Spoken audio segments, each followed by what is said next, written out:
बिस्मिल्लाहिर्रहमानिर्रहीम। अस्सलाम वालेकुम। आप यूट्यूब चैनल देख रहे हैं, मैं तवक्कुल हुसैन हूँ। वफाकी हुकूमत जो हमारे ऊपर मुसल्लत की गई है, साइफर हुकूमत है, इसने 1 अरब 70 करोड़ का मिनी बजट जो है वो पार्लिमान से मंजूर कराने का फैसला किया है। इससे मज़ीद महंगाई का एक बहुत बड़ा तूफ़ान आएगा। पहले ही पाकिस्तानी कौम जो है वो महंगाई की दलदल में फंस चुकी है और ये महंगाई इस कदर बढ़ चुकी है या बढ़ रही है या बढ़ेगी कि ये 20 साल या 30 साल तक भी इसका कोई सलूशन नहीं निकल सकेगा।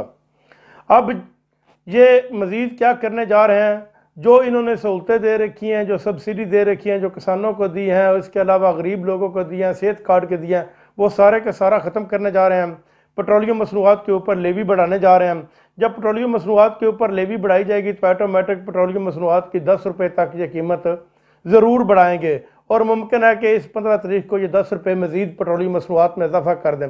इससे मज़ीद जो पेट्रोल और डीज़ल है वो मज़ीद महंगा हो जाएगा, जिससे पाकिस्तान के किसान की कमर टूट जाएगी, क्योंकि किसान का सारा दारोमदार जो है वो डीज़ल पर होता है। फसलें उगाने के लिए उसको डीज़ल चाहिए, पानी देने के लिए, ट्रैक्टर के लिए। अब इनको और कोई हल नज़र नहीं आ रहा, जबकि इलेक्शन कमीशन अदालती फैसले की मजाक उड़ा रहा है। अदालत ने जो हाई कोर्ट ने फैसला किया है, इसके मुताबिक इलेक्शन कमीशन और गवर्नर पंजाब जो है और KP के वो इलेक्शन की तारीख नहीं दे रहे, जबकि जस्टिस जवाद हुसैन साहब ने ये कहा है कि अगर ये तारीख नहीं देते तो ये खुली और सरेआम जो है वो अदालती हुक्म की खिलाफ वर्जी होगी और इसके ख़िलाफ़ इनके जो ये खिलाफ वर्जी कर रहे हैं इनके ख़िलाफ़ तो इन्हें अदालत का एक्ट लगाया जाएगा और ज़रूर इनको सज़ा दी जाएगी। इनकी कोशिश ये है कि इमरान खान को किसी न किसी तरह रास्ते से हटाया जाए। इमरान खान को या तो गिरफ़्तार किया जाए, अगर गिरफ़्तार नहीं किया गया तो इसको नायल किया जाए और फिर इलेक्शन में जाया जाए। लेकिन ऐसी कोई सूरत हाल बन रही नहीं। ये सिर्फ़ और सिर्फ इंतज़ार कर रहे हैं कि जो हमारे मुक़्तदर हल्के हैं उन्होंने जब नवाज़ शरीफ को लिख कर दिया था, जब ये रजीम चेंज ऑपरेशन हो रहा था तो उन्होंने ये लिख कर दिया था कि हम इमरान खान को हर सूरत रास्ते से हटाएंगे और फिर आपको इलेक्शन में उतारेंगे। ये नहीं कि उनको शरीफ ख़ानदान और भुट्टो ख़ानदान में कोई ऐसी खुशबू मिल गई है कि इनके अलावा पाकिस्तान में कोई भी ऐसी पार्टी या कोई भी ऐसा आदमी नहीं है जो हुकूमत कर सके और हुकूमत को चला सके।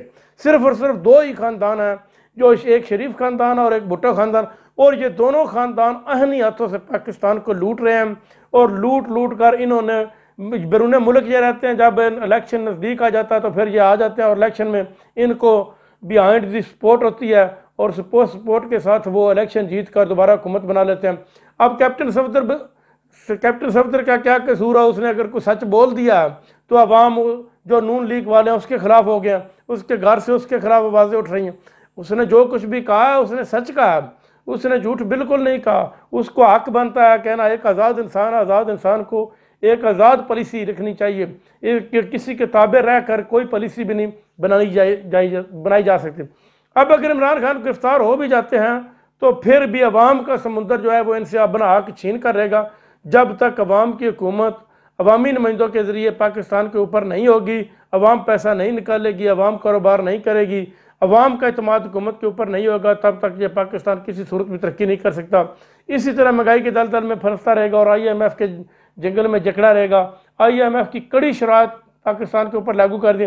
अब दोबारा जब पाकिस्तान फिर IMF के पास जाएगा तो फिर वो मज़ीद कड़ी शराइत लगाएंगी। उनकी मज़ीद कड़ी शराइत यही होंगी कि फ़ौज को कम करें, एटमी पावर को ख़त्म करें और आहिस्ता आहिस्ता वो पाकिस्तान को अपने जंगल में फंसा लेंगे।